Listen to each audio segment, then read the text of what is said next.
Just a quick video. I'm putting in some new plugs. Car's got 120,000 miles on it, so I figured it was time. Ordered some from Toyota.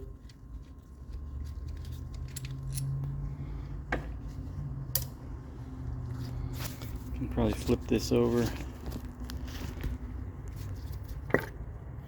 Pull that out.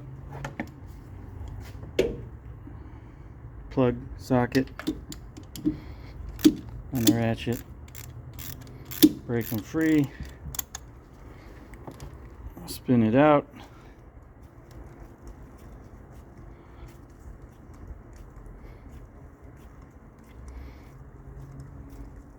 Do.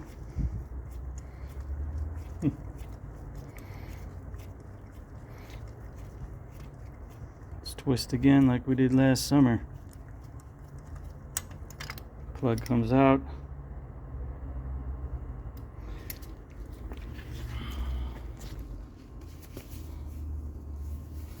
I have a little El Cheapo gap tool.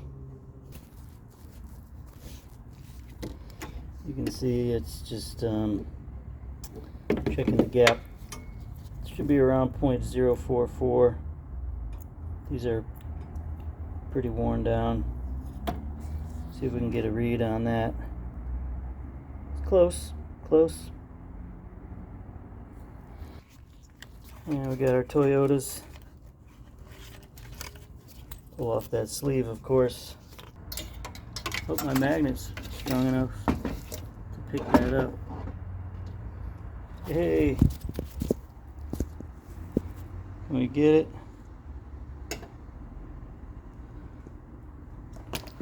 Great. Got the new plug. Find our reading.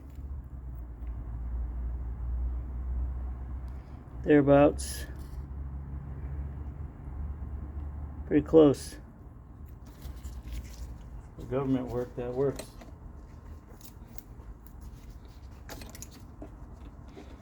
Compared to, I'm sure, the accuracy of my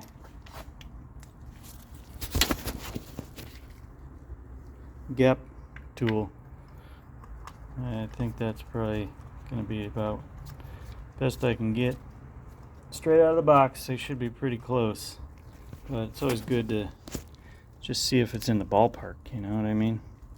Those gap tools are often 99 cents at the register at, the auto parts store. It's not the fancy ones, but like I say, it gets you most of the way there. Alright, we're gonna crank that down. Feel the washer compressing, and then a little resistance there, and we're in. Of course, that always happens, so I just used my little 99-cent Harbor Freight tool. Get underneath there, and she's out.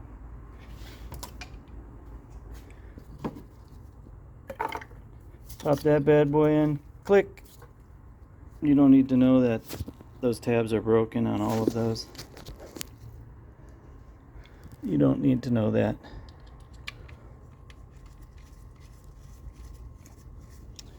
I'm sure there's a method where you can kind of gingerly lift up the tab, but if you just press on them, snap, those things go.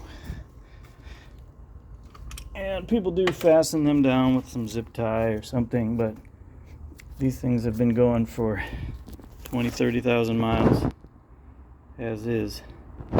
So yeah, 4 plugs just went in. We're gonna button this thing up and fire it up. I don't think I showed it, but this is my Craftsman kit. I've had it since I was probably 18 or 20. Made in the USA. So it's probably a good 30 plus years old now. Had it for a while and only missing 5mm, believe it or not. So not the 10. Surprising.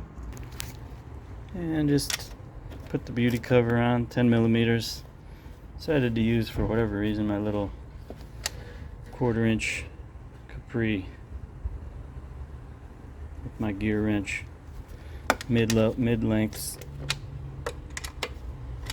just to exercise them, I guess. So let's go fire it up. Maybe I'll make this a continuation of where my last video left off.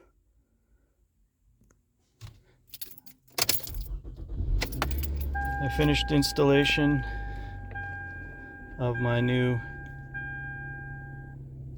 JVC touchscreen radio head unit connected to a backup camera. I agree. Let's cut the volume so we don't get in trouble here. Look at this. You can wheel down the volume with your finger. Ooh. Ooh. Pretty cool.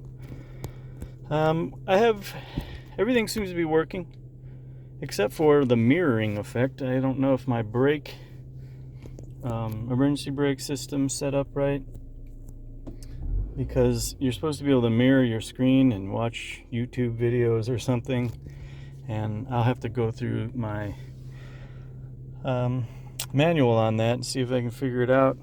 But that, and I can't let's see here, I'll show you. Video signal, my backup camera, I can't adjust the lines. It keeps telling me that it can't do it while driving. Even if the car's off, I have the parking brake on, it just won't let me do it. So I don't know, I'm got a couple of things to do, but everything else is looking pretty good here. So anyway, let's go for a ride. And looks like the car started up okay. Those plugs should be good. Let's just go tuner. We got Bluetooth audio, USB, all kinds of good stuff. But here we are at the home screen. So yeah, let's take it for a ride. And anyway, we're gonna call this successful. A couple little things trying to install this. You know, these Toyota dashes are infamous for their degradation, we'll call it. They get a little gummy and soft, and so yeah, tried to be careful, but just ended up with some scuffs and rubs and stuff like that. So anyway, we're gonna call it good. Random Dave is out of here with a successful job.